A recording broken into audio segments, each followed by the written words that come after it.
आता बघूयात मुंबई पुण्यातील टॉप 9 बातम्या।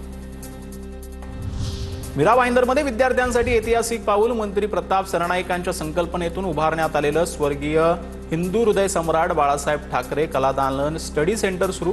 स्टडी केंद्राचं सुप्रसिद्ध चित्रकार पद्मश्री वासुदेव कामंत यांच्या हस्ते लोकार्पण।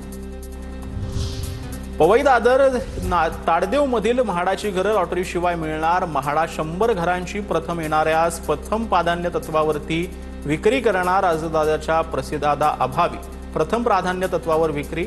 म्हाडा लवकरच जाहिरात प्रसिद्ध करणार। पुण्यातील भिडे पूल 14 नोव्हेंबर पर्यंत पूर्णवेळ वाहतुकीसाठी खुला होणार, तर 15 नोव्हेंबर ते 31 नोव्हेंबर दरम्यान हा पूल रात्री 10 ते सकाळी 6 पर्यंत वाहतुकीसाठी बंद राहणार।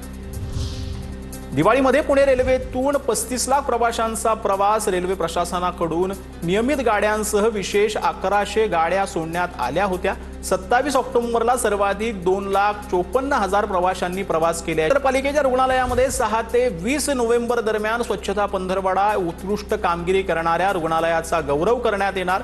स्वच्छतेबाबत नागरिकांमध्ये जागरूकता निर्माण केली जाणार। पुण्यातील विस्तारित 2 मेट्रो मार्गांना मंजुरी। यात हडपसर लोणी काळभोर सासवड मार्गाचा समावेश। मुंबईतील मंत्रिमंडळ पायाभूत सुविधा समितीच्या बैठकीत या मेट्रो मार्गांना मंजुरी। उच्च न्यायालयाच्या आदेशानंतर वीज स्वस्त। महावितरणाकडून इंधन अधिभार शून्यावरती वीज स्वस्त झाल्यानं राज्यभरातील ग्राहकांना दिलासा मिळणार। त्रिपुरारी पौर्णिमेला मुंबईतील बाणगंगा परिसरात होणाऱ्या महाआरतीला 252 कोटींचं विमा कवच। गर्दीचा विचार करून 252 कोटींचा विमा काढल्याची जीएसबी मंदिर न्यास ट्रस्टची माहिती।